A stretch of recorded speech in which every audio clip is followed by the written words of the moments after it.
Very. Howdy. I'm going to try to start a second connection with a camcorder. Let me see if I can do that. Okay. In the meantime, I also wanted to let you know, I'm going to make my way from here, my current location, to the duck house across the street to let out the ducks. Okay. So I'll join on my phone.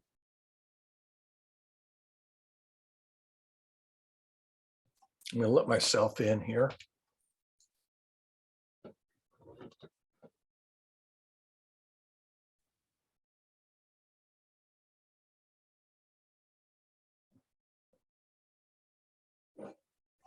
Now turn on the camera. Let's see. Where's that at? Oh, I got to bring up another window.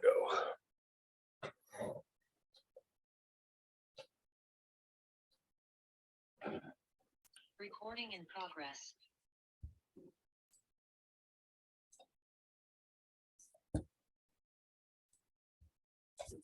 Back to this window. Okay, now I'm on my phone. Can you hear my phone? Me on my phone? Yes, I can hear you just fine. Okay, good. So now I'm about to head on over there and release the ducks. But the topic that you brought up, I actually like this whole knowledge representation topic, or maybe Eric brought it up yesterday. Yeah, Eric did, yeah. Yeah, because KR knowledge representation is an interest of mine.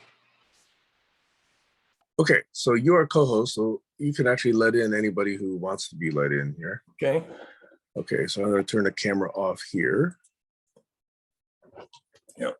So this will be the recording location, and I'm going to be on my phone as soon as I get over there. Okay. So Barry, since I missed yesterday, oh, by the way, I got back from Canada like around 5, 4, something like that, late afternoon yesterday. Oh, it was a one-day trip. Yeah. And actually, it was a personal trip because it was not a work-related thing.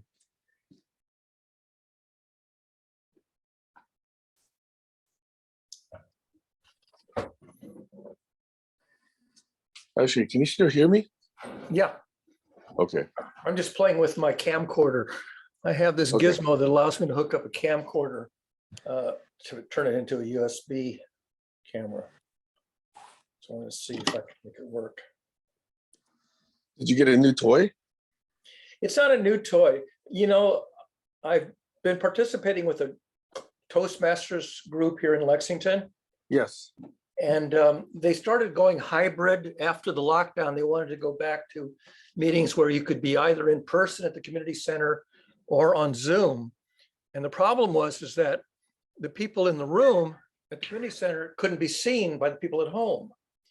And the club owned a camcorder, a Canon camcorder. And I thought, well, can we make the camcorder into a webcam for the room view? Uh-huh. And so what I did is I had to buy, let me see if I can make it show up here. Let's see, which camera am I showing this on? So this little gizmo here connects an HDMI signal from the camcorder, converts it to a USB signal. And that allows this 10-year-old camcorder to be a USB camera. Uh-huh. And then it's actually sitting on a tripod. I have it sitting on a tripod behind my monitor. Oops, I managed to turn off my video. Let me turn it back on again. And for example, so besides pan and tilt on the tripod, it has this little remote zoom. So in the room, I can pan and zoom into individual people in the room. And I can also spotlight it. Let's see if I can do that. Figure out which one of these I'm on here. It's this one. So if I say spotlight, and now I've got to dismiss this message. So now I've got this one spotlighted, which means that it's going to record. It's going to record the cloud. I'm going to turn off the spotlight now. Remove spotlight. And then back to view gallery. So it's sort of a toy because I had to figure out how to kludge up this camcorder and turn it into a webcam, which I did.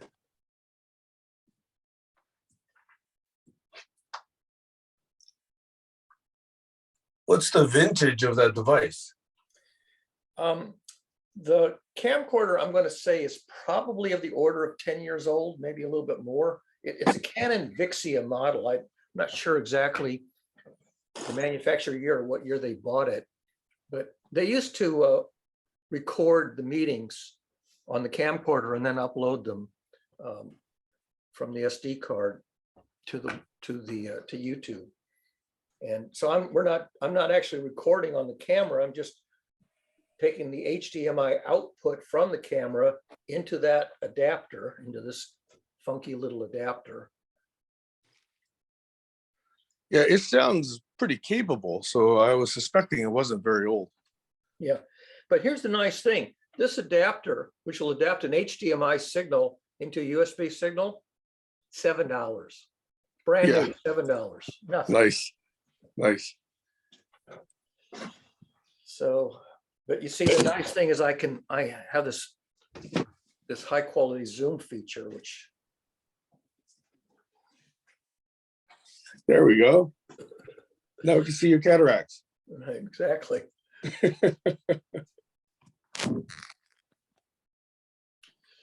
And like I say, I've got it up on a pan and zoom up there on the tripod. So I wanted to sort of confirm that I could get it all working and, check it all out here. Yeah, good. See, it's fun to have little hobbies like that. Well, yeah, especially since I didn't have to invest a lot of money to do the experiment. Yep. I have a similar possible project if I used to do it today. Because yesterday was actually a trip for me to get a toy for myself. Another high-tech toy.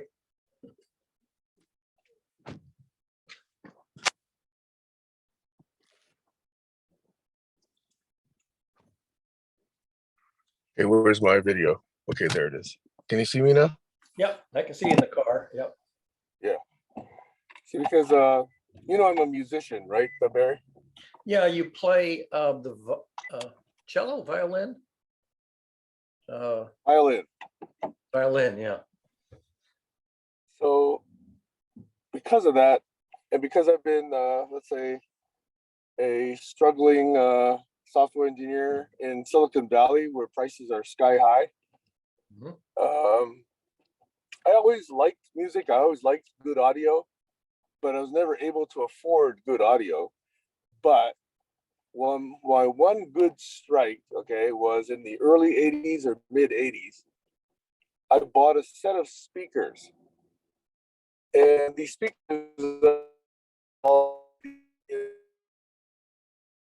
Oh boy, you're breaking. I don't know. You're breaking up. You may have to wait until you stop driving. You may have to wait until you stop driving to hear you. Because you're frozen and broken up.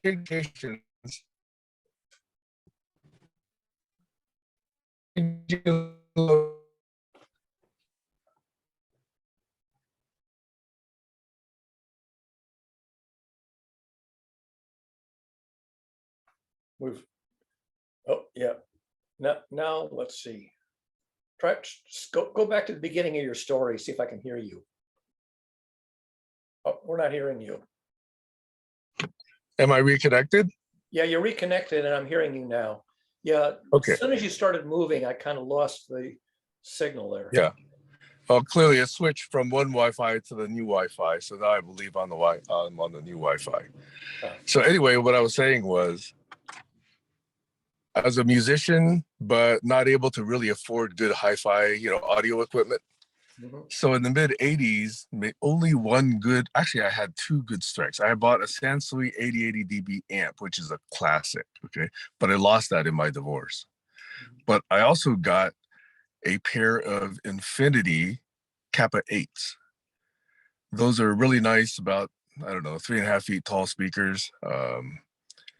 And at the time, brand new, they cost me like $1,250 way back in the mid 80s. Wow, big money. And they were beautiful and they sound great, especially with that Sansui amp. Well, anyway, a few years ago, I got them refoamed. You know how the speaker elements, get old and the foam gets old. You have to refoam them and you get them refurbished. So I Yeah. got that done, uh, quote unquote nearby, but that was actually 3 hours away from here. Jeez. Um, and they sound great. Okay. Yesterday was a chance to upgrade because I belong to a group of Infinity speaker aficionados on Facebook. And I've been corresponding with a fellow for a few weeks. And I finally was able to go up there and get his pair of Infinity Kappa 9 speakers, a step up from the Kappa 8s. And even though they're like 30, 40 years old, typically they're going for around $2,300, $2,400 these days. Wow. But I got it yesterday for less than that, slightly less than that. So I was pretty happy. Now they're just sitting in my room right now. I just got them moved yesterday. I haven't actually hooked them up yet. So talking about hobbies, you have a hobby of connecting video equipment. My hobby right now developing is expanding my my hi-fi sound stage, my listening room. Because right now my listening room is the living room and kitchen area of this place across the street. And it's nice because it's got a sloped ceiling, where I've placed the speakers, it slopes up. So it's kind of like an auditorium. Amphitheater, yeah. Yeah. And I've got hardly anything else in there, just one seat for myself, the amps, the speakers, double windows, looking out into the yard. And then the kitchen will be back of me. So I'm about to go in there right now. Maybe I'll give you a tour.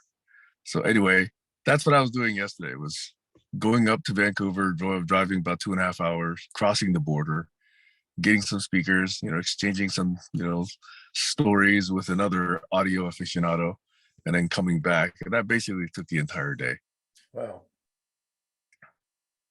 Yeah. So that's what I was doing yesterday. And I was curious, what did you and Josh, or did anybody else join, talk about yesterday? Diggy VJ joined Okay. about an hour in. Mm-hmm. And it turned out that Josh and Diggy had been chatting, I think, in Clubhouse the last few days. And Diggy was asking Josh about some topics in learning theory. And Josh told Diggy that I had done research in the interplay of emotions and learning. So we talked a little bit about that to Diggy yesterday.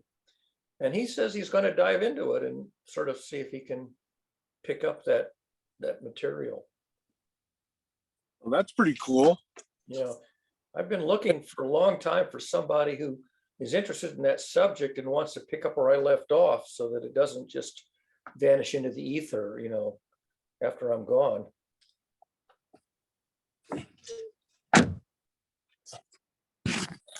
I think it's core to what I'm trying to do in collaborology. But Yeah, same idea. You want your work to, point. yeah, you want to leave a mark on the culture that makes an improvement and persists. Well, Barry, you've already done that. Maybe. You've done it. Maybe. When I did one of my I only did a couple of startups realistically, but I only co-founded one startup. And it was one that actually worked with a PC and scanners, document scanners. Mm-hmm. And it created an electronic file cabinet metaphor through the UI. so that you can essentially do everything with that application. We called it the personal file cabinet, the PFC, that you wanted to do with paper. And it was very, very high fidelity metaphor. So, you could actually scan a piece of paper, you could actually sort papers, you could actually write on them, annotate them. You could actually file them together into a file folder, which looked like a file folder. And then you can move them, you could delete them. But we also did some stuff you could not do with paper. So we automatically indexed all the text on the paper and made it searchable. And we had relevance ranking. And this was done way back in the early 90s, mid 90s. Completely relevance ranked, automatic, completely invisible search. User had to do nothing to get this thing working. So we actually got it OEM. We included it as a software bundle with scanner companies who were making scanners. This is Avision, Mustech, Logitech, HP, a lot of different kinds of scanner companies. In fact, your video camera company was one of those which actually did business with us.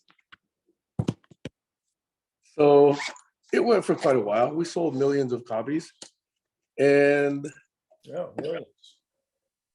One of my cousins, who's actually an eye doctor, an ophthalmologist, he actually said, according to Eastern philosophy and Eastern culture, if you've contributed to society in a unique positive way, you can now ascend to heaven. So he wrote me a little note saying he loves it, he uses it for his practice, and he says, you have now been able to ascend to heaven. That was a kind of nice little email I got. Just cute, yeah. So anyway, I'm sure you've got similar kinds of acknowledgement, Barry, in the work that you do. Yeah, I mean, I've gotten recognition for some of my work. The question is whether the work will survive more than, my own span here on the planet. And that's sort of where, theory work you think is going to last a long time. But it has to be discovered and used, like these mathematical models. Yes. It could lay fallow for quite a while because nobody appreciates it, and then get resurrected maybe decades or centuries later. That's actually true of a lot of scientific and philosophical and analytical work that absolutely it lays fallow for decades, and then somebody discovers it, in the dusty archives of the stacks of the graduate library or something, and resurrects it. Yep. I think I'm going to switch the mode of this thing because it wants to auto power off. I'm going to try the camera mode and see if that keeps it from powering off. I had it in video mode and it wants to power itself off all the time. Well, that's interesting. That would not be effective for meetings. It also changed the setting from wide cam. Let's try that again. This is a feature I don't quite understand. So that's wide. If I switch it from video mode to camera mode, come on. Then it scrunches down. Huh.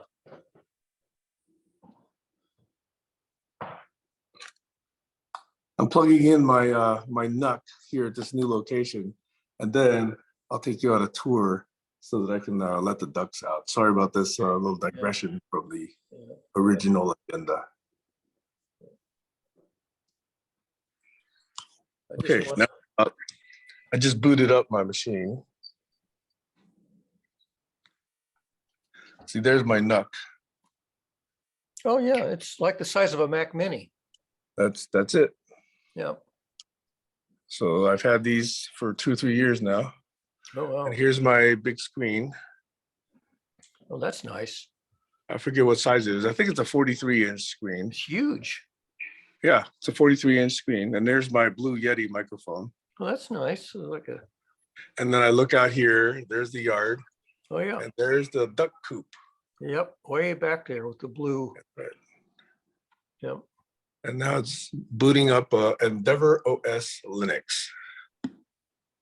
So now, oh, here's my listening room, Barry.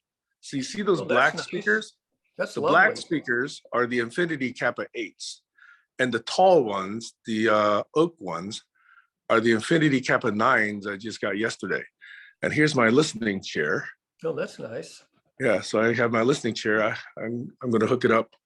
Those two big boxes over there are amps.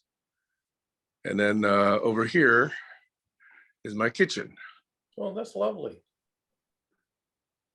with my hanging bananas, my little corner where I'm temporarily set up as an office. And Yeah. then down there is the rest of the house. There's 3.5 bedrooms, 2 baths, and the master suite is down at the end of the hall. Wow. Pretty fancy schmancy. So here is, Look at that. yep, there's my smoker. Oh, And I'm about to head out to the coop and let out the ducks. Oh, wait, I need my key. well, don't lock yourself out. Yeah, that would be bad. No, you have a key to the duck coop Oh, because key to the duck coop. we noticed that Yeah. every week or two we were losing a duck. And at first we thought it was a predator, like a coyote or whatever, which is okay. I could accept that. This is nature. This is, where they live. But then we noticed that, I don't know if you can see, but there's a little round water tub out there that's fairly heavy. It's several pounds. And one of them disappeared one day. The water. So I thought, that does not sound like a coyote. Yeah, that sounds like a. So that's why we've been locking up. And ever since we've been locking up the ducks, hey duckies, good morning duckies. How are you? How are you duckies? Ever since we've been locking them up, we've not lost the duck. Yeah, you never did set up a security camera out there, did you? I don't have enough time here. Now with Thanksgiving Yeah. break, I'm not traveling to California this week, so I might have time this week.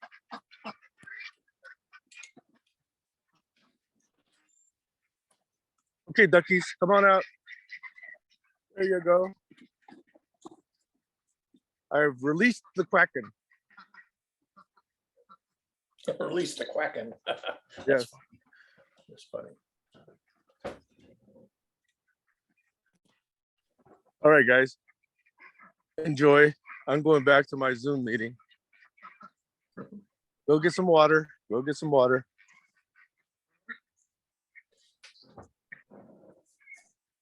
Okay, sorry I didn't get all this done before the meeting, Barry. No, that's okay. See, let me show you the rest of the place. This is the open space where there's grass, and the street is actually right over there. So it extends a little bit further that direction as well. So I'm guessing there's about 2.5 to 3 acres of pretty open, usable space. But then in that direction, there's probably about another 2 acres of heavily wooded forest.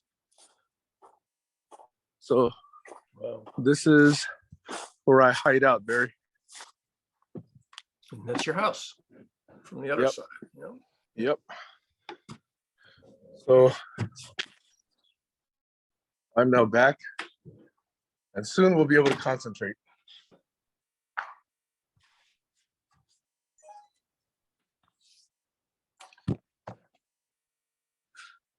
So other than Digvijay and Josh, I assume there were others yesterday?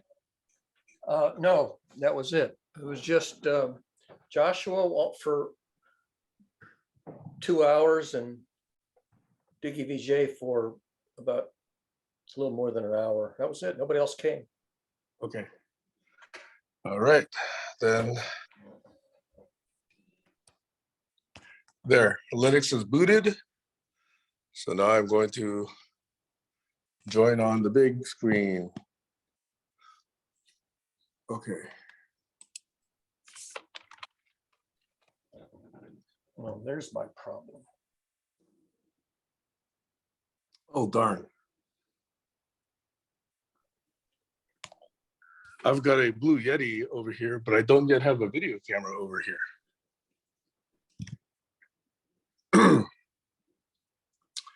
I may turn off audio here and turn on audio over there. I'll do that. Yeah.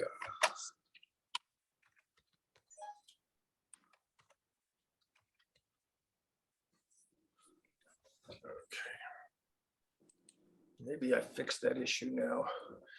I had a thing set to auto power off, which I didn't want. How I got to that setting. So Eric's post yesterday about this KBDM whatever thing, it looked interesting. I haven't actually studied it yet because I only saw it late yesterday. Did you read that article? Well, what he posted was just a piece of a long 1.5-hour video clip, and all he wanted you to look at was like the first 3 minutes where he indexed into it, and the presenter just put up a slide which was essentially a semantic network displayed in some piece of software. And so it was not the fact that it's a semantic network, but the fact that it was a piece of software. And I think you have used something similar to it, and so does Jerry Mikulski. It's one of those things where you can put little nodes with the name of something that links to the actual resource, and then they're all connected by connecting lines in the form of a semantic network. And that's why, yeah, it was just like in that YouTube video that Eric posted. You just had to watch about. I mean, I could actually bring it up if you want me to and share it. Yeah, let's talk about it, because I think it's a good thing to talk about. Let me bring it up here and see if I can do a quick screen share of the segment.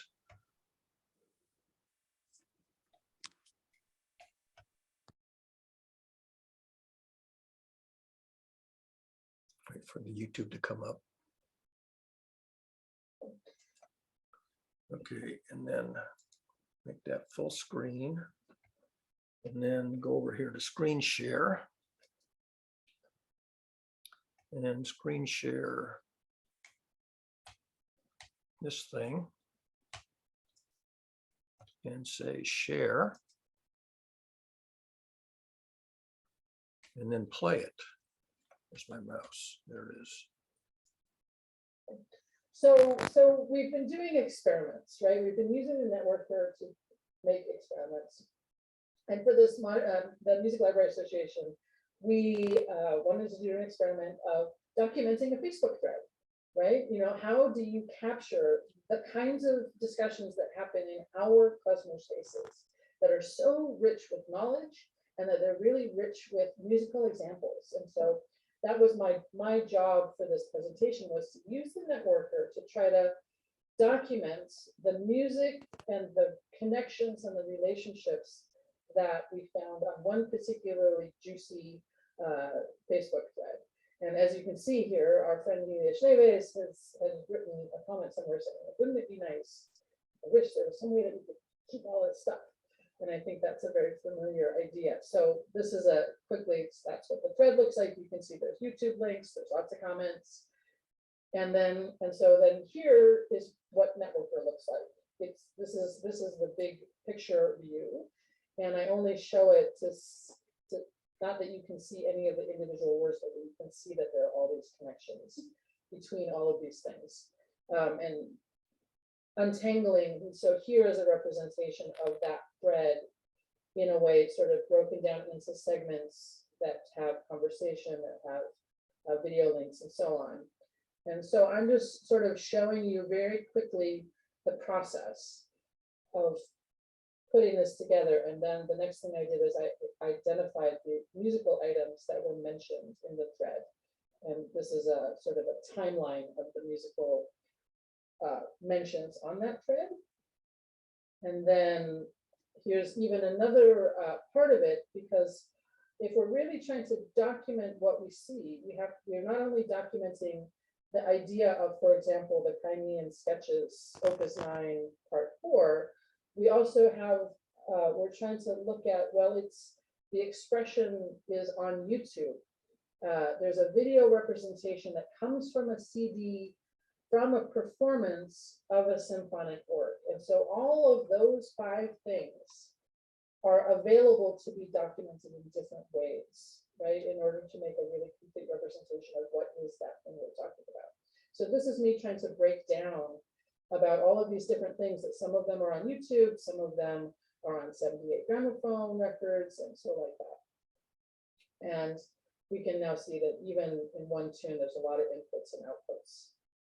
And then the final conclusion is that I was able to sort of show relationships of parts used in this sort of modular tune. And I did all, and this was all sort of done through the medium of the networker to help me basically understand how you have to separate out different ideas and then that have to do with an item, particularly in this virtual space, and how you conceptualize of those things and how you can attach data and metadata to all of those ideas. And so that's a very, very, very, very brief overview. But I'm handing over to Clara, who did another experiment. All right, so let me just end the share now, if I can get my mouse back to the right place. All right, so it was just something called Networker. I think that's what she called it.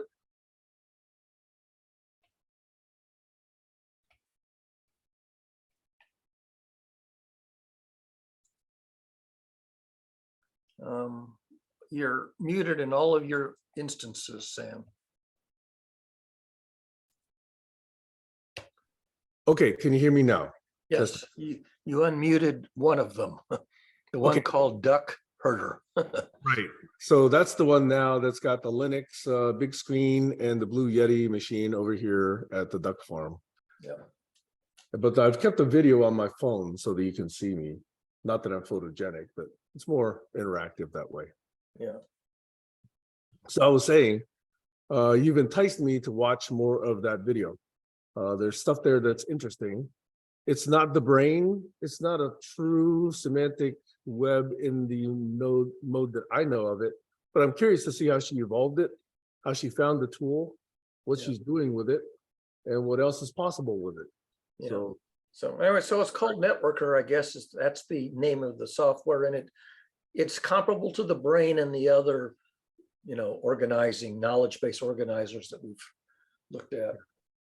So, when I come across these things, one of my very first questions, not as a critique, but just as a question about how complete it is always to ask, how does it deal with recognition? How does it deal with similar reference? How does it deal with the match or create new problem? In other words, this new signal that I'm getting, is it from this thing I already know? Or is it something new that I have to now create an entity for? That I call the recognition problem. Oh, yeah. Yeah. And Have I that's- seen this before? Yeah. Yeah. And that's, by the way, one of the key capabilities of intelligence, is to assimilate signals. And for me to say, okay, that's Barry speaking, or that's Josh speaking, or that's Kayla speaking, and to look at all your different cues and say, okay, the accumulation of cues tell me this is Barry, or the accumulation of cues tells me it's Kayla. And that's where we can be smart, but also be befuddled. And so that is the recognition problem, which I think is even more base, more foundational than the knowledge representation problem. Yeah. Yeah. Have I seen this before? Can I find the rest of the story about this resource, or is this a competitive resource, a copy of the resource, or a improved update, or next generation of a resource or a function? Yeah. In fact, I might even go so far, and this is an idea that just popped into my head just now. So I'll credit this interaction for this idea if it turns out to have merit. And that is, Traditional software avoids the problem by giving everything an ID. In fact, databases give everything an ID. Every tuple in a database has a record ID, you know? UUID. Even UUIDs are exactly for that purpose, okay? To differentiate entities from each other. Right. Smart systems / learning systems / AI systems / reasoning systems, in my opinion, distinguish themselves when they do not have a foundational trust in a single ID. So that's where you have to get smart about matching, about the evidence, about the weighting of factors, about the history, all of that. So I think that's actually a good differentiator for smart systems versus traditional software. Yeah. In fact, I might write that up. Yeah. Anyway, so one of the reasons I mention it is because when I got to my current company, where, believe it or not, I've been there 15 plus years now, is when I first interviewed, this company represented the IP of one of the first 3 of the classic startup successes in AI in the 80s. So it has the IP, the intellectual property, of course, of a company called Inference Corporation. The other 2, for completeness, were Technology and IntelliCorp. And I think each got acquired. So anyway, the IP of Inference got acquired by eGain, which is the company I work for. And so when I joined the company, I said, I would love to, you know, further the work of this knowledge representation area. And I've done various different things in 15 years. So now I've kind of worked myself into a situation where that team now works for me. So hopefully we'll be able to take it along that direction once we solve our current set of challenges. So that's where I am. That's a roundabout way of saying that's how I'm interested and connected into what Eric and you were discussing yesterday. Diggy. You and Diggy and Josh. Yeah, Josh. Yeah, so yeah, like I said, I'm just hoping that Diggy will literally dig into that stuff and, you know, absorb it. I've been trying to find public school teachers, especially high school senior advanced placement mathematics teachers that teach calculus, to find anybody who would be interested in teaching that model as an application of calculus. So far, I've been trying for years. I haven't found any advanced placement math teachers who considered, you know, introducing that to their class. Do you have a representative or template syllabus that could be used for someone willing to start up a course? I don't know if you'd call it a syllabus. I mean, I have that encyclopedia article that I wrote online. Maybe that doesn't count as a syllabus. I don't know. I think a syllabus would specifically address how you progress through topics and build, you know, on previous topics, Yeah. and allow a teacher to sort of plan lessons and sort of anticipate questions. And Yeah, I guess I don't have that because having never actually taught a course, I've never prepared a syllabus for a course. So I probably wouldn't prepare a very good one if I sort of did it cold. okay, so let me ask you this. If we were to draw a diagram of all the ideas and how they relate, and put the foundational ideas down at the bottom, and, you know, sort of the ideas that build upon them, you know, and layer them this way, could you and I, or you alone, come up with such a diagram? Probably. I mean, Are you interested in doing so? well, the thing is that it has to be written up in such a way that a potential calculus teacher, you know, would appreciate it. And the problem is I don't know that audience. I don't know what a teacher looks for in a syllabus. Why don't you forget the audience? Just address the actual knowledge itself first. Because in my mind, the content versus the presentation can be separated. Because depending on the audience, the presentation could be different. But the foundational ideas don't have to be really, truly different. Yeah.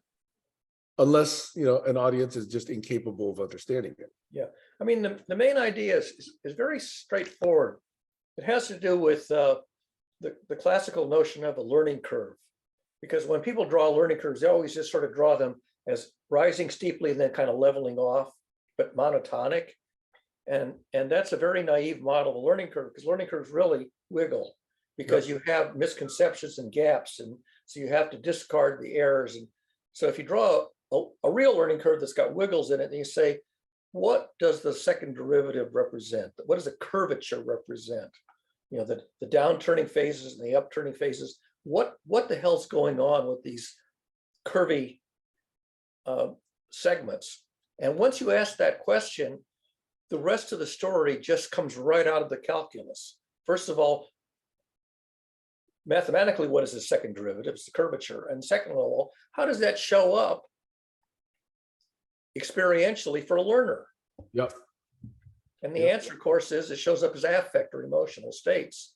And once you got that, you go, holy shmoly, we can model the interplay of emotions and learning simply by considering the curvature of a generic learning curve that has hills and valleys and sort of an envelope that's ascending and leveling off. But in real time, you know, you've got partial knowledge, you got erroneous hypotheses, and you've got to build a model and then discard the junk and build a next generation. And then the next thing is the so-called phase plane, which is a really powerful idea in calculus, and it's almost never taught. You know, plotting the second derivative against the first derivative, the slope versus the curvature.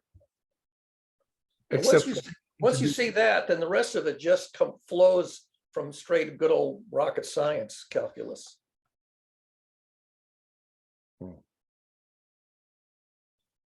yeah, I think it would be worth diagramming.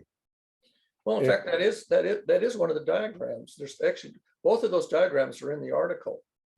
I don't know if I should bring it up or not. If it's, No, I'm not talking about just that one idea. I'm talking about the entire set of ideas. you know, And that would be one of them. You know, the phase correlation, phase plane diagram, yeah. yeah, is one idea. The second derivative is another idea. Yeah. And also the higher derivatives, because if you consider the way Newton defined the higher derivatives, he had a funky way of naming them. So for example, in ordinary motion, you have time, distance, velocity, acceleration, jerk, and jounce. I don't know if you knew that the third derivative is called jerk and the fourth derivative is called jounce. Did you know that? I have felt it, but those are good words. I've actually not formally learned those words in that connection. Yeah. But So definitely, you know, when you feel sudden changes in acceleration, that's definitely what is being described there. You know. yeah, like so. For example, if you're slowing down in your car, if you keep your foot on the brake pretty solid, the car will slow to a stop and then kind of jerk. That is, the body will lean forward and bounce back when you hit the stop, because you can't, because the brake is only deceleration. It's not, it's going to start moving you backwards. And so what you learn to do, and elevators do this too, is they ease off on the deceleration so that you come to a gentle rest instead of a jerky stop.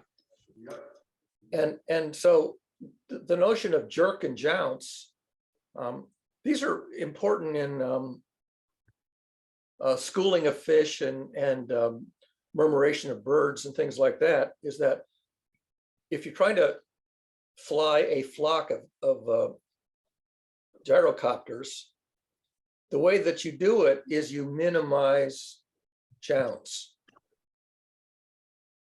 Because you want them to not bump into each other, and so you have to pay attention to the third and fourth derivatives, and they become part of the things that you optimize to have a flock that fly together. And when you translate those into the nomenclature for human emotions, time is time, distance becomes knowledge, velocity becomes learning, acceleration becomes emotions, jerk becomes shock, and jounce becomes resilience.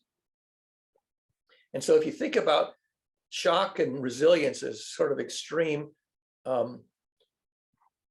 kinds of emotional states, then those are the the second, third, and fourth derivative. Acceleration, jerk, bounce, emotions, shock, resilience.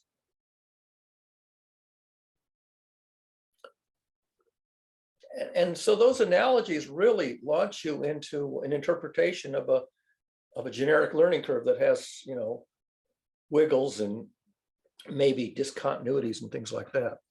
See, that was a good clarification. I've never heard you explain it that way before.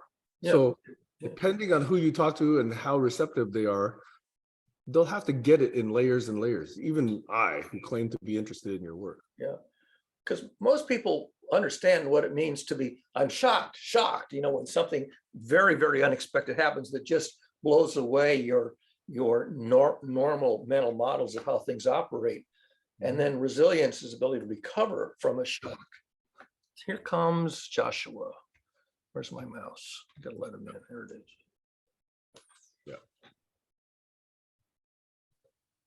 Okay, well, like I said, that was a good way to present that material.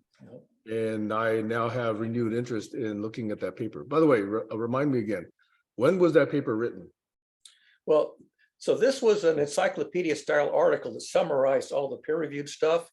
And I wrote it initially on Google Knoll. Google temporarily had a competitor to Wikipedia that lasted about 3 years. I wrote it on Google Knoll, and it was rated by the operators of Google Knoll as one of the very top articles in the site. It was actually featured as a you know, like a landing page recommendation. It had the top rating, and then when they shut down Google Knoll, I had to port it off of Google Knoll to another site. I ended up putting it on Google Sites. It's essentially the same content. It's just that it went from Google Knoll to WordPress, which was terrible because you couldn't edit it. It was frozen. Then I ported it to Google Sites where I could edit it. And then when they changed Google Sites, it's frozen again. The new Google Sites, it didn't port. It was a mess when I tried to port it. How long is it? How big is it, Barry? Let me just Throw it up there with the URL so I can find it later. well, let me just really quickly share it. Yeah, do that.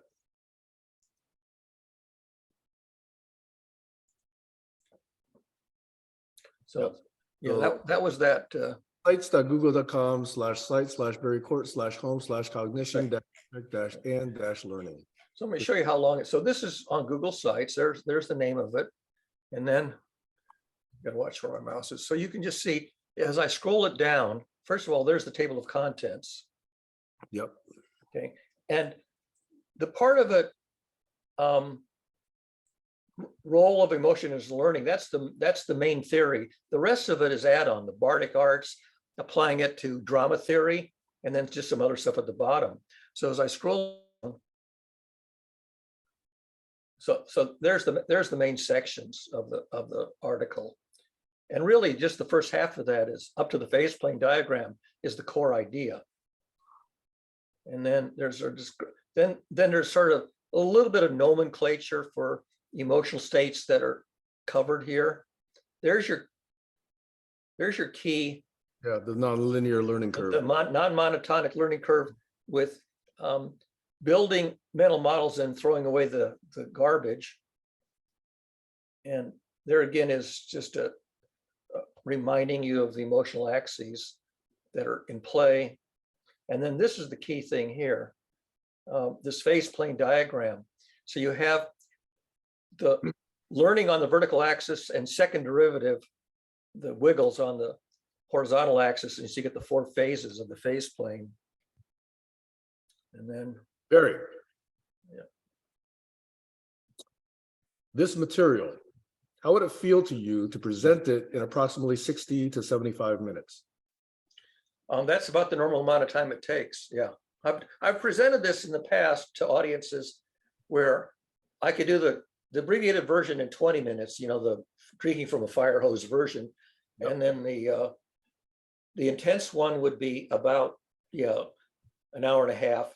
And if you really did it in a class, it would be like maybe a 4-week thing if you wanted to dig into it a little more deeply, but just to see how long it is. See that I'm already halfway through it, and I'm just describing the face plane here in text, just the narrative.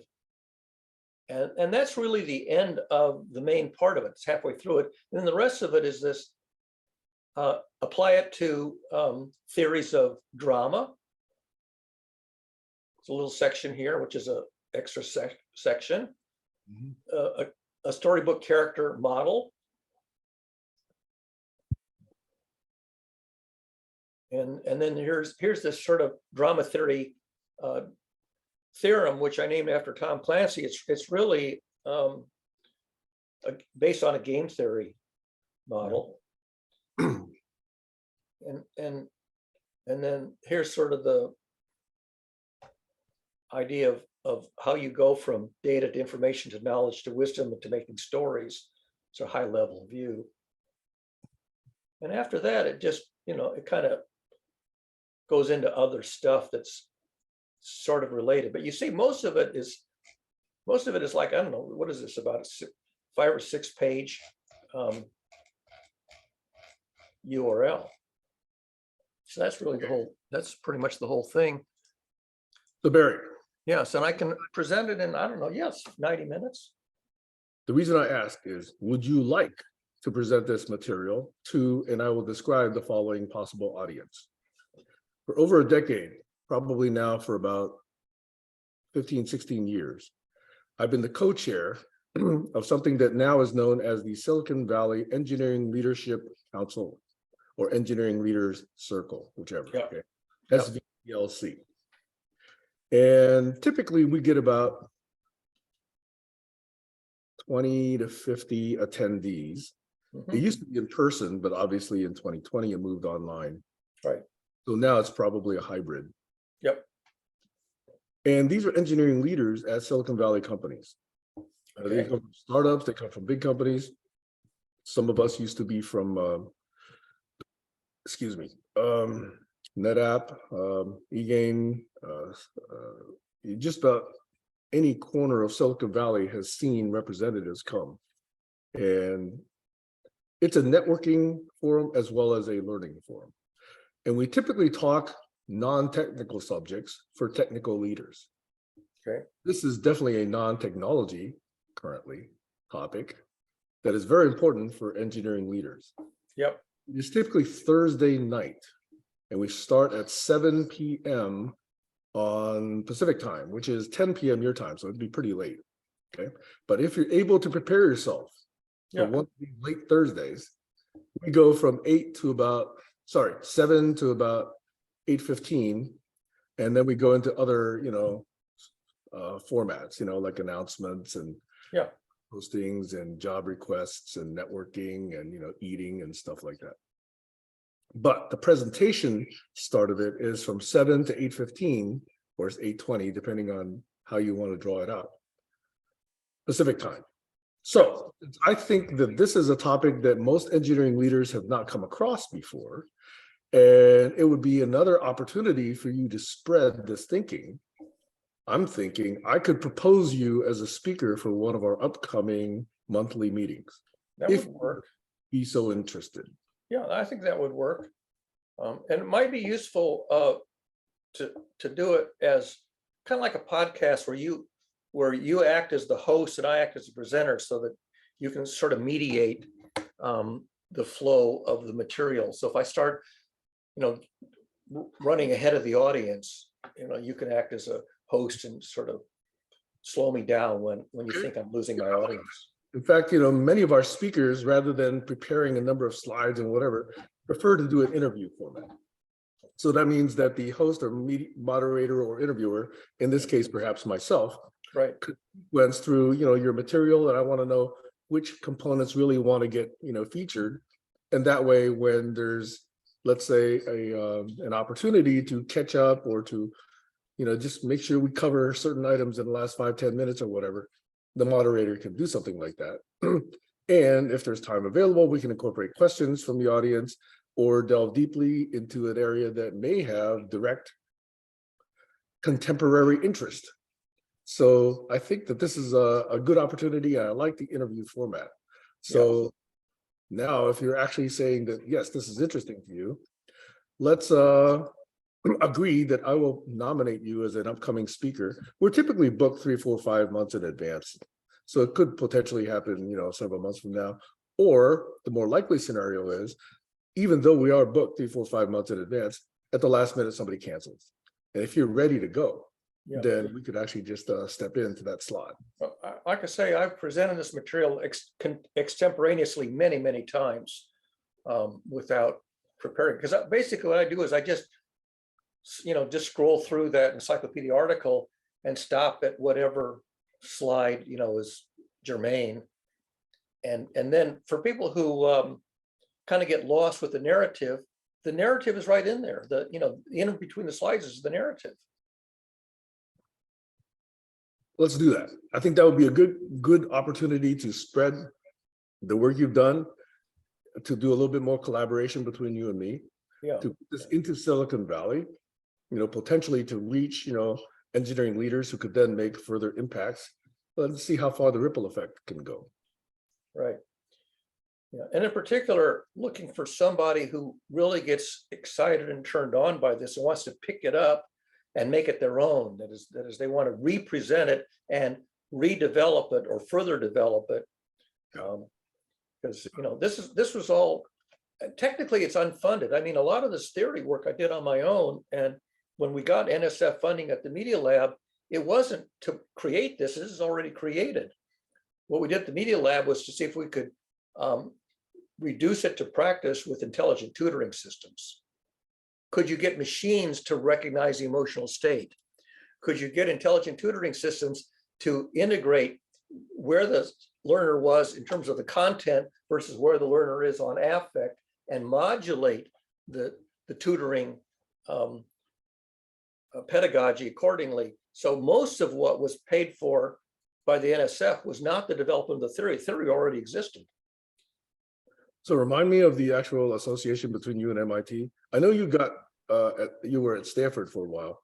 What's the MIT story? I forget. So the MIT story is when I was at Bell Labs, one of the new employees just graduated from Georgia Tech, joined a department at Bell Labs that was the same department as a housemate of mine, where I was working at Bell Labs. And so I met Roz Picard when she was doing digital signal processing in the group at Bell Labs. And so because she was a housemate, I got to know her. She only stayed at Bell Labs for a couple of years, and then she went to MIT to get her PhD. When she finished her PhD at MIT, she joined the faculty of the Media Lab. Who was directing the Media Lab at the time? Do you recall? Nicholas Negroponte was the leader of it. There you go. Classic. So anyhow, so when she started the Media Lab, her group was for digital signal processing. That was her field, technical field, digital. When Bell Labs basically broke up, when they broke up the Bell system, and I managed to hang on for like 3 years, and finally by '87, there was just no role for me to play. I moved to Boston to restart my career. And because I knew Roz from, when we were housemates, I reconnected with her and I got to Boston, and I was telling her about this work on emotions and learning. And she got interested in it to the point where she wrote a very short a literature review paper to see if there was, she thought that what I had come up with must already be in the literature. She didn't think it was a new idea. And I says, I looked in the literature, I can't find anything close to this. She says, you're not looking hard enough. She says, I'm going to look. So she did a literature search, and she found practically nothing on models of emotions, let alone emotions and learning. But she wrote up a 3-page summary of her literature survey. And in that paper, she pointed out that affective computing did not exist as a discipline. And she coined the name affective computing in that paper. A year later, she says, I'm going to take that 3-page paper and write a book on the subject. So she wrote a book called Affective Computing, and she founded the entire discipline of affective computing in 1997. And in that book, there's exactly half of one page that refers to my theory of emotions and learning. So it's just, because really what it was all about was that computers are autistic. They're completely oblivious of the emotional state of the user. And so how could machines become aware of emotional state, do the raw data processing, and make adaptations? But in terms of emotions and learning, that was just one little aspect of it that was just barely mentioned. So when I so a friend of mine wanted, who was a public school teacher, had just gotten his EDD degree. And he wanted to learn how to write NSF grants. So he's looking for topics, and he picked my brain and he says, let's write an NSF grant on this emotions and learning theory of yours. He says, it'll never get funded, but it's just for practice because I've never written one before. So he teamed up with Roz and one other faculty member at the Media Lab to write this NSF grant to do some work on emotions and learning. And lo and behold, it got funded. And so in 2000, I became a visiting scientist at the Media Lab in Roz's group so that we could carry out this NSF grant on emotions and learning. That grant ran for 7 years. And also about this time, Roz switched her discipline at the Media Lab from digital signal processing to affective computing. When she wrote her book, she basically renamed her group and redirected her research away from digital signal processing as the main topic to affective computing as the main topic. And so she was one of the principal investigators on this NSF funded project for 7 years until essentially the NSF funding ran out. So I was a visiting scientist in Roz's affective computing group for the duration of the NSF grant. And then after the grant expired and we'd written a number of peer-reviewed papers and presentations, then I wrote up that encyclopedia article on Google Knoll to make it available to the general public in a kind of a less, sort of a kind of an informal presentation. And that's where it stood ever since. So, Are you familiar with BJ Fogg's work at Stanford? BJ Fogg, I don't recognize the name. He calls his field persuasive computing. Sounds similar. It's a little bit like public relations, I suppose. Yeah, I'm trying to look for connections here. Yeah. Anyway, how do you spell Roz's name? Picard, Picard. Rosalind Picard. R-O-Z or R-O something else? R-O-S, well, Roz for short, R-O-Z, but Rosalind with an S, R-O-S-A-L-I-N-D is her proper first name. Rosalind Picard, okay. Rosalind Wright Picard, Wright's her maiden name. Okay. Nice. So she's familiar with this work, but she doesn't really work on the emotions and learning stuff. She just works on the general affective computing stuff without regard to the learning activity as the dominant application. And now that she's started this group, does she have proteges? Does she have others who are picking up this work? Well, during the time when we had the NSF grant, this was from about 2000 to about 2007, 2 or 3 of her students participated in the NSF grant, but their participation was mostly about building sensor technology that could recognize facial expressions, recognize eye gaze, recognize tone of voice, recognize body language. They were basically doing the raw sensing of emotional state without regard to the application. Then there was another group at the University of Memphis where they were developing tutoring systems, and their conventional tutoring systems didn't involve any affective data. And so we tied in with them, and they wanted to see if they could improve their tutoring systems to bring in and use the affective data the affective channel to modulate the tutoring systems. And that ran as a partly as an NSF project, and then maybe naval, what's that naval group that funds stuff? Naval Research Lab. Naval Research Lab. So these guys at Memphis also were doing work on tutoring systems and trying to fold in this affective channel as part of their system. And that ran a little longer. And there were one or two of his grad students, Arthur, blocking his last name. If you need to know it, I'll look it up. But one or two of his grad students sort of made that their professional career in academia.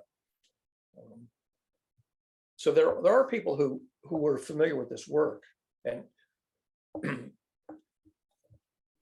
but not so much on the theory side. Yeah, I'm wondering whether once you make your presentation to SVELC, maybe a follow-up if the group is interested. And if Rosalind is interested, we could actually make that connection as well. Yeah, I can talk to her. I'll be over their house for Thanksgiving next Nice. week. So there are people who know about this work, but not too many people who are trying to further develop it or teach it in a, say, an education curriculum. The thing that's missing is that you can go to a school of education and learn to be a teacher, and they will never teach anything about emotions and learning as a theoretical model. Mm-hmm. And that's what I've been trying to figure out, how to make that happen. Yeah, I think it's so important because so many people will say, well, we don't understand emotions that way, so how can science say anything about emotions? And I think that's exactly the wrong position to take. Yeah. I think everything can come under scientific scrutiny, and you're one of the ones that have actually done it. Yeah. So most people who attend emotions they do it intuitively. They're just sort of from experience. And here I'm trying to provide a mathematical representation of interpreting and applying emotions. And most of your teachers don't care about it's like, I don't need to do ballistic trajectories. I can catch a ball on a ball field. And so just like Newton tells you how to calculate a ballistic trajectory, most people say, I can play catch. I don't need to do the math on parabolic trajectories, but nonetheless, the math exists. Yeah. So a few more questions. When did that 3-page paper get published by Rosalind? I think it was 95. And Okay. I think it's called Affective Computing, the paper itself. Mm-hmm. And then 2 years later, she turned it into a book. She wrote the book and the whole story. I'll give you another reason why I'm interested. I think that the whole notion of who a person is, what is the correct model of a human being, okay, is so foundational in almost every domain of study. Take economics, right? Where the very simplistic one for decades has been, oh, people are just selfish people, just behaving for their own self-interest. And then you take a look at psychology, and there's different models of what a component of a human is. And if they don't have a rich enough model of all the components of being human, including emotions, including the physiology, including the mental, including the physiological, including the structural, including all the habitual, the social, all of those, then those fields will be limited by those presumptive axiomatic ideas. So I think that enriching the notion of what a human is will really go a long way towards pushing every field of study further. And in my own interest, collaborology. So I've been coming up with elemental models of what a human is in order to model them collaborologically. And I think that is very much relevant to this particular topic, and that's why I'm interested. Okay, there's a lot of other reasons, but that's one very personal. Yeah, see, there's your model. You can model a human being as a generic storybook character. Mm-hmm. And how do you model a storybook character as a representation of at least a reasonably comprehensive one? And so you start with the innermost fears, Mhm. which in human, it's in the amygdala and the hippocampus. Then you have your burbling emotions, which are in humans, the limbic system. Very important, undisclosed backstories. This tells you a lot about how a character behaves, their backstory. And then the burning issues. High fidelity, we have to recognize. Yep. Beliefs and derivative practice. See, the beliefs and the practices are the things that are generally visible to the others. The first three are kind of hidden in the psyche, except maybe a psychologist would try to figure them out. So then the sacred beliefs and derivative practices basically says, this is the pattern of this person's character. And then you have your desires, your expressed intentions, and then your behavior. And so when you model a human being this way, that's a generic storybook character. And then this is where, if you have a cast of characters, say A, B, C, D, E, and F are the storybook characters of a soap opera. Mhm. One character behaves according to their idiosyncratic character model, and that triggers a reaction by another character, and their reaction will trigger another character. And so what you get is this ping pong among the cast of characters, and the way that this story, this drama keeps going without just petering out is that the vector sum of all fears has to balance. That's why it's called Clancy's theorem, because I stole Much Ado About Nothing from Shakespeare and Sum of All Fears from Tom Clancy. This diagram basically says how a drama evolves when each character is idiosyncratically operating according to their character model. But Barry, in that sum, what does the value 0 mean? It just means net balance. What does net balance mean? So net balance means that, so for example, let's say the character A, the protagonist, is just super powerful, and they just simply bowl over the antagonist. The antagonist is gone. So you don't have a drama. In order for a drama, you have to have a character who starts off the story by avowing an intention and doing something, and then an antagonist has to pop up and push back. So if the antagonist pops up and stays present and pushes back, now you have the basic drama between at least two characters. And so you could have just a two-character drama, A, B, and the antagonist, protagonist, and they go ping pong back and forth. To the soap opera, you have to have more than two, and there sort of has to go around the vexagon. If nobody reacts, or if you blow away the antagonist, you don't have a story. Yeah, that was the point I was trying to get at. Let's suppose A wanders into this village and all these villagers are meditating, a couple hours a day. Where's the drama then, right? Generally speaking, there isn't one unless you can get into the psyche of the meditator. The meditator might be meditating on an imaginary story, but that's not a real story involving real characters. And by the way, that specific example is the teaching from the Dalai Lama. Yeah. Which is, how do we regulate ourselves so that we don't trigger these multiple chaotic, traumatic, encounters. Right. So people who are very good story writers, dramatists, they will invent characters with complementary psychologies. So the desires of one have to map to the dreads of the other.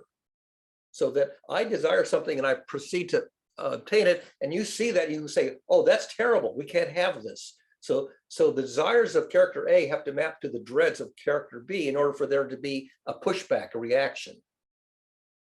In Dramaturgy 101. In Dramaturgy 101. And so all I try to do in this storybook character model is give you a generic model of a storybook character in something like 10 layers, from fears to tensions and actions, and then show that if you create a cast of characters which are carefully selected so that they react to each other, they respond and react, then you can get a drama. And a good dramatist will say, once I have the characters, the story writes itself. Joshua, did you put your hand up, Joshua? Yeah. I was just curious, the more you're talking about it, the mathematics behind that vexagram, meaning how much pushback. If one character pushes back on a scale of 1 to 10 right. at a 7, what is the outcome? Like an algorithm, basically. Yeah. Does that make sense? Yeah. And then how does that, yeah, how And does that's that why it flow has to be through to get to balanced, zero? because if the pushback is knock them, knock them off the planet, then there's no story. So the story happens when the pushback is a ping pong that keeps going for, for the duration of a sketch or a scene or a play. And so that's why the net balance between the motivation, the desires and the dreads, which are your motivating factors, if those are in balance, you get a story. And if they're out of balance, the story just gets blown away. Well, but then there's the twists and turns where it's not just the antagonist versus the protagonist. The antagonist falls in love with the protagonist and then becomes a love story. Oh yeah, yeah. And the presence of the third, the fourth, the fifth characters, so a really complicated story is a soap opera. And soap operas, the characters evolve. And one of the interesting things is that Shakespeare wrote basically two species of drama, comedies and tragedies. In a tragedy, the characters hang on to their beliefs and their practices till their dying day, and they never resolve it, and they kill each other. And in a comedy, they change their beliefs and practices. They have the aha moment, the revelation. And so in a comedy, they have a duh moment, and then the character changes their belief and they maybe fall in love, but they resolve their conflict. They resolve the conflict by having a big laugh over the silliness of their conflict and then become fast friends. So Shakespeare did comedies and tragedies. You have psychodramas and love stories, and you have all these different genres. And the question is, does the character modify their beliefs and practices, or do they stay stuck? That's sort of determines the ending, fundamentally. So, if you look at the comedies, especially the Shakespearean ones, you can see where the beliefs and practice, like Romeo and Juliet's a tragedy. He believes she's dead and doesn't bother to check his belief. So then he kills himself, right? So in tragedy, they are operating under erroneous beliefs without checking them. And in a comedy, they go, oh, wait a second, I was completely confused and mistaken, duh. And then they change their belief and they change their practice. And you have a big laugh and everybody lives happily ever after. All's well that ends well. So, yeah. Sam. So Barry, I think there's an interesting mapping from what you just talked about to John Campbell's, what was it called? What we call it? The Hero's Journey. Yeah. Where you can actually look at these sequence of interactions and some of the protagonist, antagonist, and assistants and helpers and mentors and colleagues, other unanticipated and surprising encounters along the hero's journey. Supporting characters, yeah. Which is a very popular thing to teach now in the wellness industry, success industry. Okay. So all I've done is I've applied a systems theoretic mathematical model to that whole process. And that means that you can analyze a story or construct a story that's consistent with the mathematical model and see if it works. Yeah. Gain some insight into it.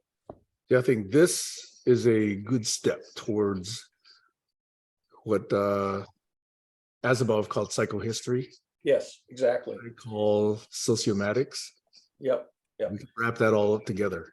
I've basically taken the narrative version of all that stuff and just reduce it to a generic mathematical model like game theory, drama theory, game theory. Go ahead, Josh. It's just making me think, the more I hear you talk, the more I hear Yuval Harari, because that seems to be the basis of his thinking when he wrote his books. Yeah. And I've been trying to follow him. His latest is a children's book. I need to check it out. It just came out. Yeah. But I think that's the thinking he's coming from, is when you said the word psychohistory, it just triggered that's what he's doing, is psychohistory. Exactly. And the fact that you can take this insight, this intuitive understanding, and make an express theory out of it in the express language of not terribly complicated mathematics, I think that's a useful development of the narrative. Have you read his books, Barry? I've listened to his long interviews. I don't actually have any of his books, but I've listened to his feature-length interviews in the past on public radio. Okay. Yeah, I think you and him would get along fantastic. I think you guys would have a great conversation. Could very well be. I mean, people like him and Hofstadter and others sort of resonate with them because they do tend to be systematic in their thinking, and there's clearly an underlying mathematical representation. For example, Hofstadter is all about analogy, model-based reasoning. And so if you have an analogy or a model, you should be able to write it down as an express theory in the language of mathematics or comparable languages, which means that you can transmit a copy of the theory, the calculus. You have the calculus of drama, and you can present the calculus as a calculus mechanism, just like game theory. When they study wars with war games. I mean, that's essentially an application of this. It's just that, you know, where do you see the breakdown of the mathematical model? Not just as a narrative, but actually in the language of mathematics.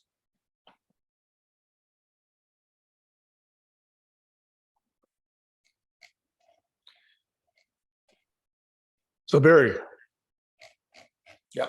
I think we're tying together some loose ends that were always in my mind, the compelling reason why we set up these Sunday conversations. Yep. I think we're finally getting there. Yeah, I've been waiting for, how many years have I been waiting for an audience to warm up to this stuff? You know, you can't push this stuff down people's throats. You have to wait until they're ready. And in fact, you know, I even said I was interested in how long did it take for us to reach certain of these touch points, you know? Right. Yeah. So it's who was it that said, don't worry about people stealing your ideas. If you want people to know, you have to literally do what you said. Yeah, slam it down their throats. Okay. Most people don't appreciate others' good ideas. Yeah. But I tell people, I said, this stuff is open source, you know, it's copy left, you know, take it, adapt it, reproduce it, you know, amend it, you know, pick it up and, you know, pick up the ball and run with it. Yeah. I'm not trying to make money off of this. Go ahead, Joshua. Well, yeah, I think when I first heard you present this, in my mind, I was thinking more in terms of storytelling and characters. Yeah. But now, after getting to know you over a year or so, I'm thinking more in terms of mathematics and Yes. what is the actual numbers that relate to this specific outcome, and if it does lead to the sum of zero. Yeah. And I think the mathematics tell the story, if that makes sense. Yeah. So Yeah. I didn't think mathematically as much as, oh, that's interesting. It could be math, but is it math? In other words, I haven't seen the equations yet of a fair story or a great, like, in other words, I'd like to do the application of this model to a movie I just watched this year called Everything Everywhere All at Once, and then apply this model to the new movie of Avatar after it comes out as a way to review it of a score on a Rotten Tomatoes type score, like, if that makes sense, like a way to, and I spent this last year actually studying a deep dive on comedy, and everyone in the comedy world says there's no way to measure comedy or to understand if it works or not, because you have to practice it with different audiences from different regions and different places. Right. But if there was, I did notice that what comedians are doing is they're testing it in different areas to fine tune it so that they can make everybody laugh, not just that audience on that one given night. But that joke always works if you throw, it's called a tag. Yeah. So I would love to see the mathematical formula of comedy, just like you did for dramas, but not just comedy as a storytelling comedy, but comedy as in stand-up comedy, where it's sometimes it's, you know, 15 minutes, an hour. Like, I noticed an hour comedy special is very different than a 15-minute comedy set. Yeah. I mean, when you do a joke or an anecdote, you set it up and people get the setup of the joke, and then they have an expectation of where it's going to go, but the punchline goes somewhere unexpected, but nonetheless makes better sense as the outcome than what they were anticipating, and then they laugh. So the idea is set up a scenario where you think you know what's going to happen. What happens is unexpected, surprising, appropriate, and funny. You go, Yeah, well, I never thought of that. Here's what blew my mind is I watched the show. It's a little, help comics become comics. So it's a 1 minute in front of an audience. And then after that minute, they do a review of the minute. And why did you say this? Was that true? Is this really how you feel? This was terrible. This was great. Your timing was good, but you were a little nervous, blah, blah, blah. And I watched that show. There's over, I think, 600 episodes now. It's been going on for 10 years every week. And one guy got on and he never said a word for 60 seconds. And then during his interview, and everyone laughed. And then during his interview, he only said one word in a 10-minute interview. And I'd never seen anything like that. And then he got on the next week and he actually said some words, and he wasn't quite as funny, but it was just a moment where he was about to speak and everyone was laughing at how silly he looked as a human being and the way he was moving his head and right about to speak. And then it was just, I don't know, it was an anomaly. I've never seen, it was a perturbation in the system. It made me look at comedy a whole different way. I had never seen that happen. So there's a sketch on Saturday Night Live with Steve Martin and Bill Murray where they're standing, outside of a shed, and is this the what is that thing? What the hell is that? What is that thing? That's a very famous. And they keep saying, what the hell is that, with the different tones of voice. And you never have any clue what it is they're looking at that they can't, identify or make sense of. But it's sort of like that. What the hell is that? What is that thing? Oh, I know what that is. Right. Wait, no, I don't. What is it? Like, they're creating the drama, right? Their perplexity. Yeah, exactly. But if you put that skit through your system, so the antagonist is the thing, right? The character is was it just one that walked out and then another? I believe. I think it was Bill Murray first, and then Steve came out. I think they both were in the sketch, if I'm remembering correctly. Bill Murray, I think, begins the sketch, and then Steve Martin joins. Yeah, you have to go back and look at the sketch to remember exactly how they played it out. But I think it was first Bill coming out being perplexed, and then Steve comes along and he's like, no, you don't understand. What is that thing? Like he pulls him into the drama, into the. But see, there you have the setup of the expectation, and the joke is you never find out.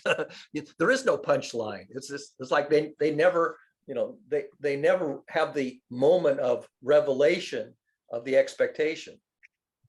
The expectation is they're going to identify it. You expect them to figure it out, and they don't. And it's also playing on everyone in the audience's imagination. Right. So and that's what I think, the difference between reading a book and watching a movie is you're imagining what the character looks like by the description, as opposed to just seeing it with your eyes in a movie. And the irony is the sketch itself is self-referential. For the answer to what the hell is that, it's a sketch. It's a comedy sketch. So they're actually referencing in a funky way themselves doing the sketch. What the hell is that sketch? Yeah, the fourth wall. Is it called the fourth wall where the audience is? Right. Is it yeah. The fourth wall becomes a mirror, right? Almost, and they're looking at Well, the more I analyze it, this is what makes it work. The more the audience reacts to each time they say, "What is that thing?" Right. The perplexity of their faces change to the reaction of the audience. So they're looking in the fourth wall as a mirror of the thing they're supposedly seeing. Monty Python did a lot of self-referential sketches where they broke the fourth wall within the sketch. So they commented on the sketch that they were doing from within the sketch that they were doing. And that was sort of the meta, they say it would go meta. Yeah. Yeah.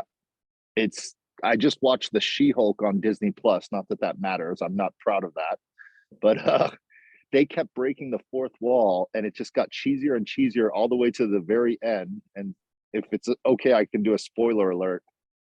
They totally broke the entire wall, and she went behind Disney Studios to who was writing the show, and the person writing the show was an AI robot. And they thought that was really clever. Yeah. They're like, this is so stupid. This can't end like this. Wait a second. Who wrote this show? And they're in Disney Studios and she's walking in the back lot and they go to the building and it's an AI. And it was just so silly. So going, super meta and fourth wall. Mel Brooks did the same thing in, I think it might have been Blazing Saddles. I can't remember which. I think it was Blazing Saddles. He went meta at the end, broke the fourth wall. But what wasn't that Wizard of Oz was the whole thing was that it got broken at the end with this is all just some guy's little game. The wizard is the man behind the curtain thing. Yeah, the notion of the whole thing's a dream, the whole thing's a sham. Yeah, so a lot of stories have the notion that at the end of the story, the whole story is revealed to be a dream. Alice in Wonderland is a dream or it's a sham. How does that play into the mathematics of this equation, the Clancy's sum of all fears? Self-referential is one of the most challenging things in mathematics because in the English language, you have the pronoun I, which points to the speaker. And the question is, how can a mathematical statement refer to itself? How can a theorem refer to itself? And Kurt Gödel broke that wall by figuring out how, in the language of mathematics, a theorem can reference itself. And he basically wrote a theorem that stated this theorem cannot be derived. The theorem.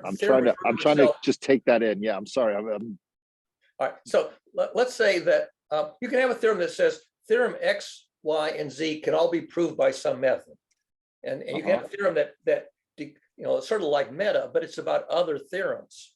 Okay? Oh, I get it now. It's meaning the theorem explains the theorem. Yeah. So you say theorem number 27 cannot be derived, and you look up theorem number 27. It reads theorem number 27 cannot be derived.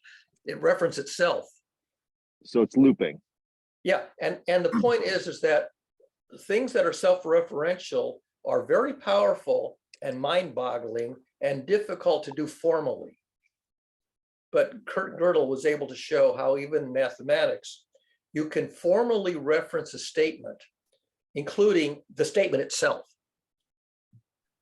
He basically gave every statement, for example, if you take a statement and you take out its binary representation, that's a number. So a number can represent a statement in a list. And so you say statement number such and such cannot be proven, and you look up such and such into that very statement. The fact that you can do that is mind-boggling, but he showed how to do it. Can I ask you a silly question? Because I hear the word algorithm used so often in today's culture and society, and yet the very definition of what an algorithm is eludes me. Meaning, what makes an algorithm versus another theorem or another mathematical equation? Well, an algorithm is like a recipe. You follow this recipe, and it claims to produce this outcome. It's supposed to. It's like how to compute a function. Well, you go through these steps of arithmetic, and at the end of the day, you will have baked a cake. That's an algorithm. But there are heuristics which are not algorithms. They will try to find something, but not in a not in a recipe, not in a algorithm. Means it's guaranteed to compute thing. You say, I want an algorithm that computes the sine of X for any value of X. You can write an algorithm for that. Okay. And so algorithms are guaranteed to produce the desired outcome every single time if you follow the recipe. And how is that different than just a regular algebraic equation? Well, algebraic equation could be an element of an algorithm. Ah, okay. So there could be many elements. That's the difference of the heuristics. Well, a heuristic is not an algorithm in the sense that there's no guarantee that it'll give you an outcome at all or a correct outcome. It's just it's sort of a rough searching around for something that might be the right answer, but there's no guarantee. And it might not produce anything at all, or it might produce some possibilities, none of which are correct, or it might produce some possibilities, one of which is correct. but it doesn't So know. in your analogy, you can't just take any random ingredients like stuff in your backyard and bake a cake. Correct, It's never going to produce a cake. right. But So- you can take flour, Right. sugar, and An algorithm will butter. say, if I have all these resources and these resources are valid and available, and I manipulate these resources in according to some recipe, I can produce an output. If I can't get some a resource, known output, right? a stated, a promised output. A promised output. Okay. So I need these resources. If these resources exist, I can generate the output that I'm promising. If the resources are not available, or there's a mistake in the recipe, then I won't produce the output that you're hoping for. So algorithms can go haywire because the recipe is wrong. Algorithms can fail because the ingredients are not available. Got it. A good And example. algorithms can, if you, and in that same logic, if you build a cake, then you can take that cake as the ingredients for another recipe. Yeah, yeah. Yeah. It can become a building block for something bigger, like a banquet. So I want to bake a cake, and that cake is going to be the dessert of a banquet. So to I make a understand. banquet See, I understand that, but the word algorithm, like, where does that come from in the mathematics? And Oh, where it did it comes from an Islamic mathematician of about 10,000 years ago. His name was Al-Khwarizmi. That was his name. excuse me? And he came up with methods for computing. I can't remember what his applications were, but maybe for solving quadratic equations or for calculating some. He came up with methods for calculating things mathematically. Like, for example, give me the digits of pi. There's an algorithm for that. Back there's lots of Okay. them. Give me the circumference of a circle with a given radius. Give me the circumference of a circle on the globe with a given radius. That is give me the circumference of a line of latitude on the globe of the Earth, which is not the same as a circle because it's. So is that like doing a mathematics in reverse? Well, it's like solving. Like you It's like solving for the unknown. I'm saying it's like starting with the punchline and then writing the joke. Yeah, it's basically working backwards. It's deconstruction. So a Mhm. lot of algebra is I give you the input, which is the finished product. Find the ingredients that went into making it. Right. So if I give you a triangle or a circle or something with some configuration, find the values of the parts of it. Find the diameter or the circle or the center or whatever. So yes, in algebra, you're solving for the unknown given the finished product. And in the forward direction, you're given the ingredients, build the finished product. Because that's how you just helped me to try to explain sacred geometry to people that think it's woo-woo and crazy. Yeah. It's See, because I look at it as the Platonic solids, and if you have the area of something or the shape of something, what's the word for homeography? I'm sorry, I don't know the word for it doesn't matter how it's shaped. It doesn't have to be a perfect shape, like a square or a circle. Topology. Not topological, but just like the shape of a donut. There's a word for anyway, it doesn't matter what that word is, but the point being is when you're trying to find it came from reading that chaos book when they said if you measure the length of the island of the United Kingdom and you use a 3-foot ruler, that whole thing, and the smaller you go, if you keep going smaller, there's still points and dots.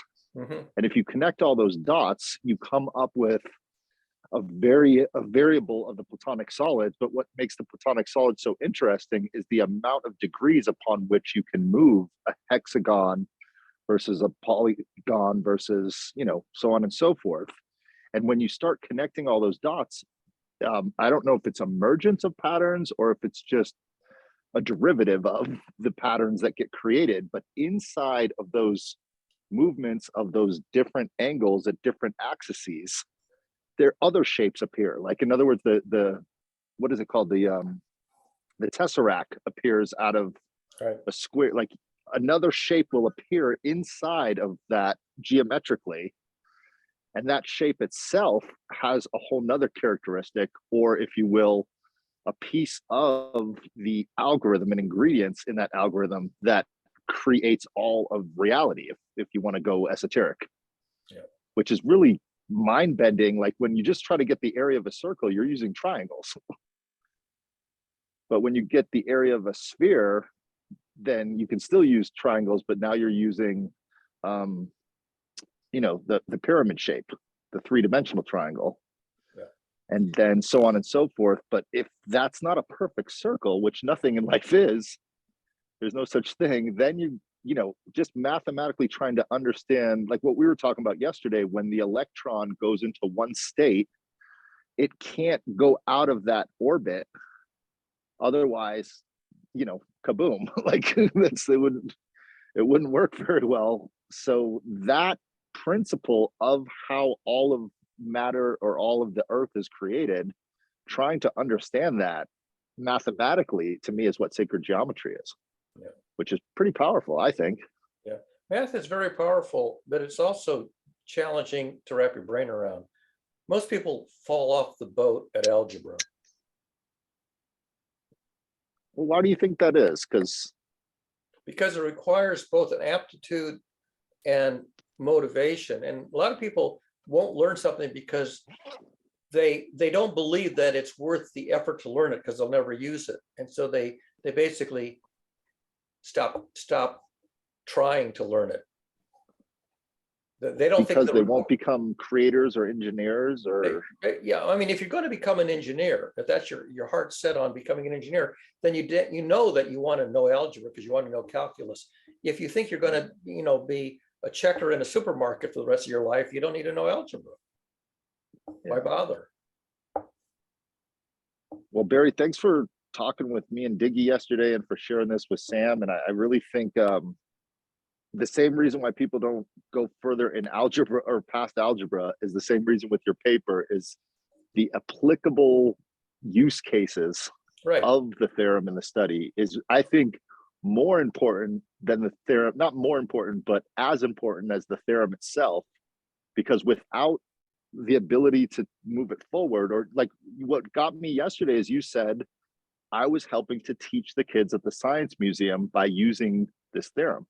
Right. And that's applicable. That helped Right. a lot of people. Yeah. Basically, in developing the theory, I was trying to make myself a better educator. Yeah. By understanding that if I pay attention to the emotional state of the learner, then I can modulate my interaction more effectively. And that's an art, but it's an art and a science. And if you know the science, you can maybe get better at the art. It's like if you're a painter and you're trying to mix colors, if you know something about the theory of colors. I apologize. I'm getting a call coming in, Barry. I got to, I have to take it. It's my sister. Okay. All right. I'll see you soon. All right. I think I'm going to try to plug in the power cord on that camera and see if I can figure out why the batteries are running out. Oh, Sam is back. I was listening. Listening. Okay. Yeah, I was playing with that camera. I don't know if you saw, but it says the battery pack is dying. And I've been trying to figure out, how to operate it so that the battery will last for the duration of a long session. It's one of the unsolved problems. There's no wall plug cable.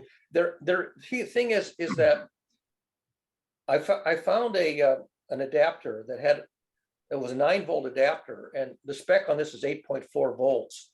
So I plugged in the 9-volt adapter thinking that would do the job, but I'm not convinced that it is. And I think now maybe I need to plug it back in and reconsider my theory. I'm going to go downstairs and get that adapter.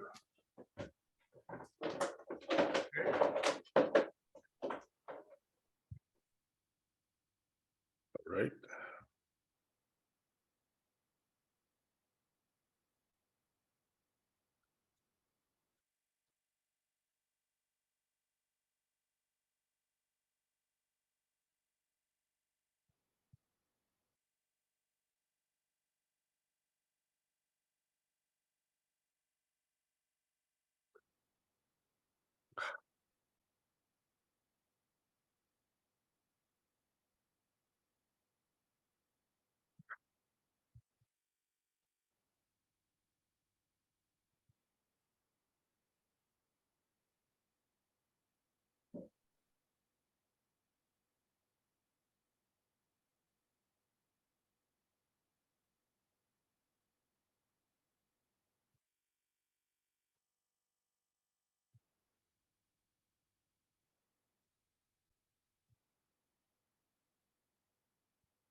Let me just see if I can. On the cable? Yeah, here's the deal. I couldn't find, when they found the camera, I didn't have the power supply to plug directly into the camera. I had an externally chargeable battery. And I thought, maybe if I use a 9-volt power supply, that'll do the job. So now I'm not sure that it was working, but let me go ahead and see if I plug this guy in. Is it going to reach? There's an extension cord. How do you keep your piles and piles and clusters and tangles of cable from staying permanently entangled? Say that again. I find that I have to take various different groups of similar cables, and I just stick them in plastic bags so that, you know, I know which plastic bag to look into if I'm looking for what kind of a cable. Yeah, These- well, You all just mixed in with each other. that's where I just took this one out of. So let's see, I'll plug this guy in. I mean, I use big ones, you know, like garbage bags. Okay, and then I'm gonna plug this guy into here. Let's see if it actually makes it happy. I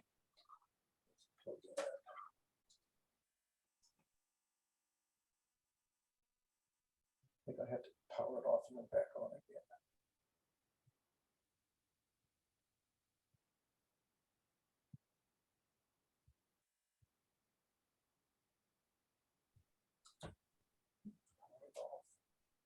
Now I see a video test signal. I know, because I powered off the camera to change.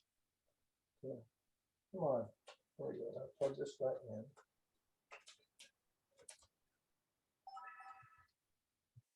Let's see if the test signal comes. There we go. I don't know. I haven't convinced myself if this external power supply is doing anything or not, except that this time I didn't use it, and I got that message saying change the external battery. Okay. So, So to some extent, it was self-aware. yeah. The funky thing is that I simply don't know whether this, where's the power? Whether this power, say this power supply is 9 volts, and the camera says it wants 8.4 volts and 500 milliamps. This is 9 volts and 300 milliamps. So I'm going, is this actually doing anything, or is the camera basically rejecting it? Well, I see something in both cameras here. So if you've got two systems hooked up, I see an image in both. Yeah, so this is the camera that's on my monitor, and this is the webcam, and I got the webcam on a tripod right behind it, so they're The almost webcam right exactly now lined looks up. better. The picture on the webcam right now seems to be better. Yes, the webcam it's a webcam, and so so this one here, that's the camcorder, which is being converted into. Do I have enough room to do Yeah, this? so it looks like the power is working. Well, maybe. I mean, let me just see. If it worked, why would I be seeing a picture there? Oh, well, because if I took the power out, it would still work. What happened was You have the power plugged in, so it's supplying power. I think so. I think if I plug the power in, it doesn't draw down, it doesn't charge the battery, but it doesn't draw down the battery. That's what I think must be happening, because this time I didn't plug it in and it drew down the battery. Yep.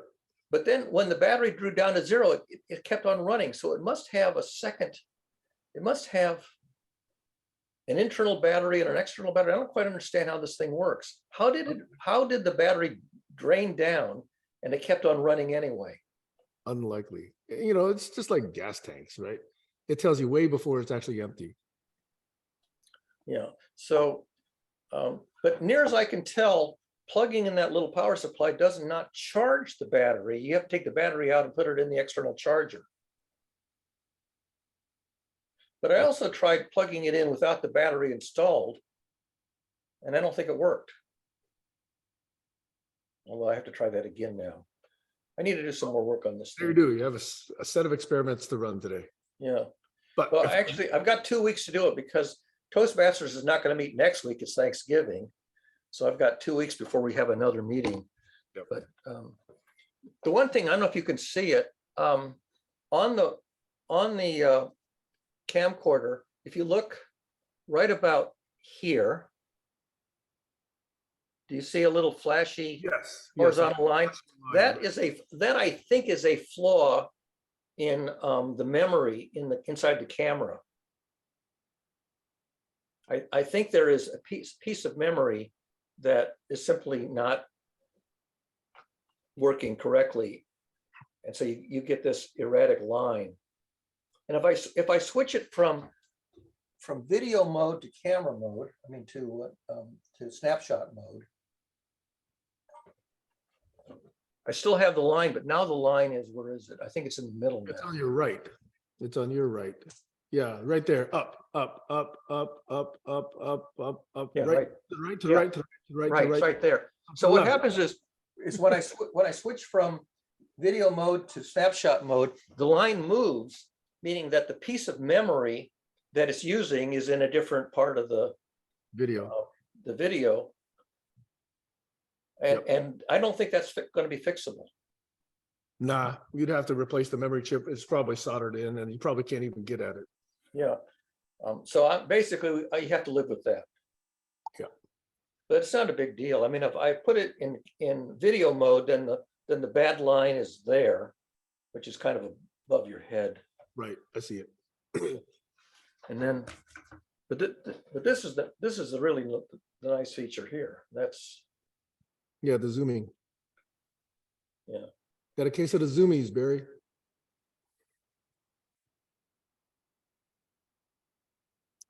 Anyway, let me just do a little bit of closing the loop, if I may. okay. Yep.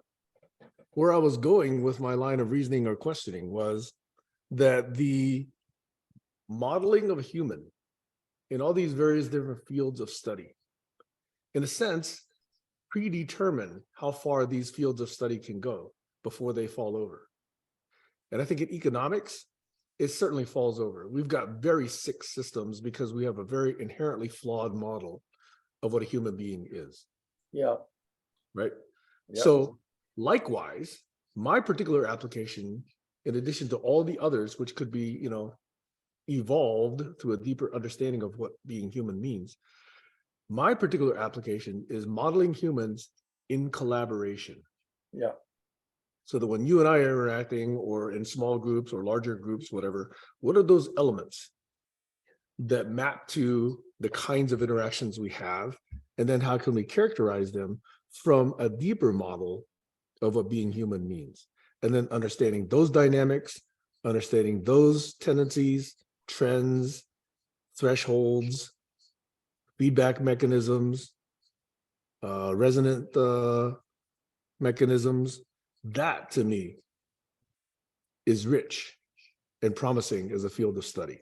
Yeah. I mean, if you take some children's cartoons like Scooby-Doo, in Scooby-Doo, you've got the 4 kids who have to collaborate to solve the mystery of the episode. They mostly do a lot of running, and it's the Yeah. dog that solves the problem. Yeah. And so what these do is they keep repeating the same generic mechanism. How do the kids collaborate, to address the issue? And then you have the other ones where, like the Three Stooges, where it's just the opposite. They get in each other's way and they don't, they screw everything up. So in the slapstick comedy, the Three Stooges, or who some of the other ones, Little Rascals, I don't know. You have these repeated scripts of either successful collaboration or conflict and discollaboration, or whatever you want to call it, dislaboration, and Now elaboration. yeah. And so you have the Roadrunner and the Coyote. So well, there's only 2 characters in that one, so you don't really have collaboration. But the idea is that people who are writing these cartoons week after week, they must have some intuitive understanding of this dramatic model. And the point is that if they have a formula, they have a formula for the program, the formula should be able to be written down as both as a meta narrative and as a mathematical characterization. And then you can see, for example, I think the most famous passage in the New Testament, and one almost nobody pays attention to, but I think it's the most famous one, just before Jesus is planning to enter Jerusalem in the big final act, he's explaining to his disciple, Peter, what's going to happen, that he's going to get arrested, he's going to get tried, he's going to get convicted, blah, he's going to get crucified. And Peter is aghast. Peter is aghast at this plan that Jesus is laying out, and he's trying to argue him out of it. He says, oh, my Lord, we can't have this. This is terrible. This is awful. We need a better plan. And instead of trying to explain to Peter why it has to be this way, he says, get thee behind me, doofus. You're thinking of the drama from the point of view of a character in the story, not from the point of view of the author of the story. Get behind me, Satan. Satan just means adversary and tag. So it's really interesting because there in that passage, Jesus is saying, from the point of view of the author of the story, this is how the story has to play out if the audience is going to learn anything. And if you play it out from the point of view of the character you're playing, nobody's going to learn anything because we're not going to do the drama. And the audience is going to end up not learning anything. So you can see already 2,000 years ago that people could reason, whoever wrote that, could reason about collaboration versus conflict, versus whatever. And I thought that was just a remarkable demonstration. These are not new ideas. Aristotle wrote a whole chapter on drama theory in his book. And that's, I don't know, when did Aristotle live? 2,500 years ago or however long, or 1,500 years ago, I forget. I think it's 2,500 years ago. So the only difference is those stories were written as narratives. And so if you got a narrative, you can map it out with more express mathematics. So I don't recall specifically, but wasn't that scene at least in the movie Jesus Christ Superstar? It could very well be in that. I don't remember if it's in it. It probably is in it. I saw it many years ago. I haven't seen it recently, but it Yeah. seems like there was a moment before he entered, and But that get thee behind me, you're a stumbling block in my path. You're stumbling block is the interesting word for stumbling block.